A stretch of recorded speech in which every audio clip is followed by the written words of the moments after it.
Gladiator প্রাচীন Roman সাম্রাজ্যের দুর্ধর্ষ এক যোদ্ধারা হলিউড সিনেমার কল্যাণে একসময় বিশ্বজুড়ে ব্যাপক পরিচিতি লাভ করে।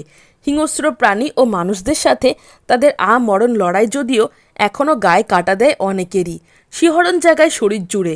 মৃত্যুকে মুষ্টিবদ্ধ করে রুদ্ধশ্বাস এই যুদ্ধ চলত টান টান উত্তেজনায়, আর এতেই সম্রাট ও সাম্রাজ্যের সাধারণ প্রজারা পরিতৃপ্ত হতো এক বীভৎস পৈশাচিক আনন্দে। তবে রোমের দুঃসাহসিক এই যোদ্ধাদের নিয়ে হলিউডের মুভি সিরিজের কাহিনীকে রাঙানো হয়েছে কিছুটা অতিরঞ্জনের ছটায়। দর্শকদের মুগ্ধ করতে দেখানো হয়েছে একটু ভিন্ন আঙ্গিকে, সাজানো হয়েছে বিবর্তিত রূপে। আর এখানেই মিথ্যার ছোট্ট এক অনন্য মিশ্রণে মিশে গেছে ইতিহাসের এক চিলতে সত্য। তাদের ঘিরে রচিত হয়েছে উদ্ভট সব কাহিনী। আজকে জানাবো সেই 10 অজানা কাহিনী নিয়ে। গ্ল্যাডিয়েটরদের সবাই কিন্তু দাস নয়। মুভি সিরিজের রূপলি পর্দায় গ্ল্যাডিয়েটরদের দেখানো হয়েছে সাম্রাজ্যের দাস হিসাবে, যেখানে তারা বন্দি দাসত্বের নির্মম শৃঙ্খলে। আর তাই একজন দাস হিসাবে সম্রাটের আদেশ মানা একান্ত কর্তব্য। ফলে সম্রাটের আদেশে বাধ্য হয়ে তাদেরকে লড়তে হয়েছে সাধারণ মানুষ ও কৃতদাসের সঙ্গে। কিন্তু এটি পুরোপুরি সত্যি নয়, কেননা যুদ্ধে বিজয়ী প্রত্যেক গ্ল্যাডিয়েটর সম্রাটের নিকট থেকে পেতেন মহামূল্যবান পুরস্কার। আর তাই দারিদ্র্যের কষাঘাত থেকে মুক্তি পেতে সাধারণ মানুষ, এমনকি সাবেক দক্ষ সেনারাও নাম লিখিয়েছিলেন গ্ল্যাডিয়েটরের খাতায়, হয়ে উঠেছিলেন এক একজন অদম্য সাহসী যোদ্ধা। খেলাটি ছিল অন্ত্যেষ্টিক্রিয়ার একাংশ। প্রাচীন রোমানরা বিশ্বাস করত মৃত্যুর পর মৃতদেহের সামনে রক্ত ঝরালে মৃতের আত্মা নির্বাণ লাভ করে, মুক্তি পায় শাস্তি থেকে।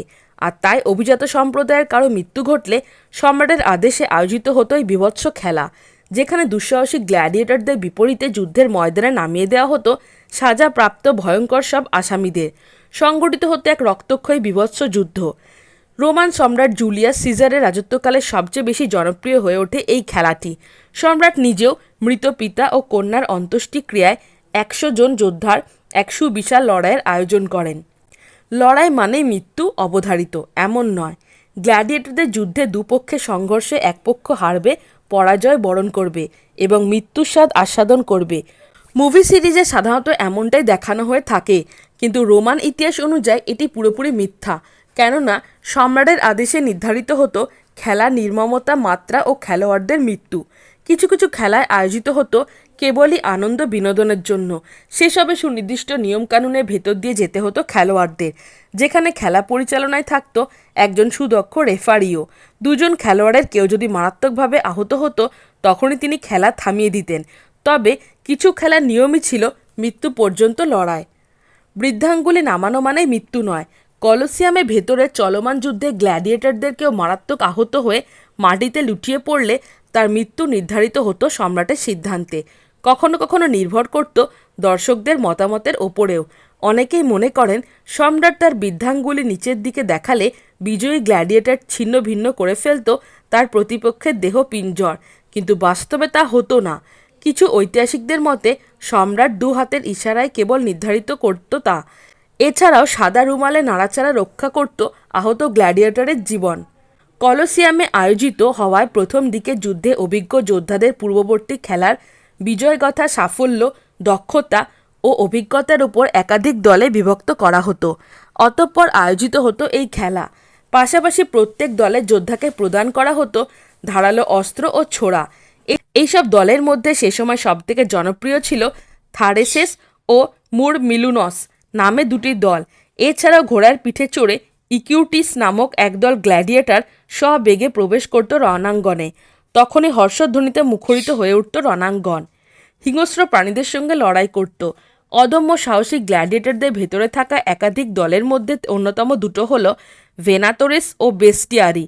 দল দুটোর যোদ্ধারা হিংস্র সিংহ, কুমির, ভাল্লুক, এমনকি বিশালাকার হাতিদের সঙ্গেও যুদ্ধ করেছে। তবে এইসব খেলায় তাদের অংশগ্রহণের পূর্বে হিংস্র প্রাণী শিকার করে পূর্ণ করতে হয়েছে নিজেদের অভিজ্ঞতার ঝুলি। এইভাবে কলোসিয়ামে খেলা শুরু হওয়ার মাত্র 100 দিনের মাথায় গ্ল্যাডিয়েটরদের হাতে প্রাণ হারিয়েছিল প্রায় 9000 প্রাণী। নারীরাও ছিল গ্ল্যাডিয়েটরের যোদ্ধা। রোমান ইতিহাস অনুযায়ী পুরুষদের পাশাপাশি নারীরাও অংশগ্রহণ করত রক্তক্ষয়ী এই খেলায়। তারা পারদর্শী ছিল হিংস্র প্রাণীদের সঙ্গে বীভৎস যুদ্ধে অংশ নিয়েছে অসংখ্য রণে হিংস্র প্রাণীদের বিপক্ষে। ঐতিহাসিকদের মতে প্রথম শতাব্দীর প্রারম্ভে নারী যোদ্ধারা মেতে ওঠে এই খেলায়। রোমান সম্রাটরাও ছিলেন গ্ল্যাডিয়েটর। ইতিহাস বলে জীবন বাজি রাখা মরণাপন্ন এই খেলায় বেশ কয়েকজন রোমান সম্রাটও নিজেদের শক্তিমত্তা প্রদর্শনে অংশ নিয়েছেন। এভাবে কখনো তারা আয়োজকের ভূমিকার থেকে নেমেছেন খেলোয়াড়ের কাতারে। তাদের মধ্যে অন্যতম ছিলেন রোমান সম্রাট ক্যালিগুলা, টাইটাস ও হাড্রিয়ান। যদিও সম্রাটদের সঙ্গে যুদ্ধে গ্ল্যাডিয়েটররা হামলা নয়, কেবল আত্মরক্ষার পন্থা অনুসরণ করেছে। গ্ল্যাডিয়েটর যোদ্ধারা রোমান সাম্রাজ্যের কুৎসিত মানুষ হিসাবে পরিগণিত হতো। তবে কিছু ছাপিয়েই সাহসী গ্ল্যাডিয়েটরদের কীর্তিও শোনা যেত রাজ্যের আনাচে কানাচে। গুরুত্বপূর্ণ দেওয়ালে আঁকা হতো তাদের চিত্র, ঝোলানো থাকতো এক একজন সফল যোদ্ধার অর্জনের গল্প। ফলে শিশু, যুবক ও বৃদ্ধদের মুখে ধ্বনিত হতো তাদের সুনাম। যুবতীরা আকৃষ্ট হতো তাদের প্রতি। হিংস্র মনোভাব নিয়ে আজন্ম যুদ্ধ করা গ্ল্যাডিয়েটরদের ভেতরেও ছিল ভ্রাতৃত্ববোধ, ছিল একে অপরের প্রতি শ্রদ্ধা, সম্মান ও মমত্ববোধ। সেখান থেকে ধীরে ধীরে হয়ে ওঠে গ্ল্যাডিয়েটরদের একটি সহযোগী ইউনিয়ন। আহত গ্ল্যাডিয়েটরদের সেবা, শুশ্রূষা ও নিহত যথাযোগ্য মর্যাদায় কবর দেয়া ছিল এই ইউনিয়নের অন্যতম কাজ। এছাড়াও মৃতের স্ত্রী সন্তানের ভরণপোষণের দায়িত্বও নিত তারা। অদম্য সাহসী গ্ল্যাডিয়েটর যোদ্ধারা আদিম রোমান সাম্রাজ্যের এক অপ্রতিরোধ্য ঐতিহাসিক চরিত্র। তাদের প্রকৃত পরিচয় লড়াকু, দুরন্ত ও বীরত্বপূর্ণ দুঃসাহসী মানব। আর তাই চাঞ্চল্যকর মুভি সিরিজের চিত্তাকর্ষ ভিএফএক্সের ছোঁয়ায় তাদের প্রকৃত ইতিহাসে মরীচিকায় আবরণ না পড়ুক, বিকৃত না হোক সত্য ঘটনা, সর্বত্র ছড়িয়ে পড়ুক কেবল রোমাঞ্চকর সেসব গল্পের নিখাত বর্ণনা। হ্যালো ফ্রেন্ডস, আমি জয়িতা। আপনারা দেখছেন বুক অফ নলেজ চ্যানেল। আপনি কি খাদ্যরসিক বা ভ্রমণপ্রেমী? তাহলে নিচে দেওয়া ডেসক্রিপশন বক্সের লিঙ্কে ক্লিক করুন। আর রহস্য, এডুকেশন, অ্যাডভেঞ্চার রিলেটেড ভিডিও পেতে আমার চ্যানেলটিকে সাবস্ক্রাইব করুন। ভালো লাগলে অবশ্যই লাইক, কমেন্ট আর বন্ধুদের সাথে শেয়ার করুন। তো বন্ধুরা, আজকে আমার টপিক ভালো লেগে থাকলে চ্যানেলটিকে like, comment, share and subscribe করতে ভুলো না।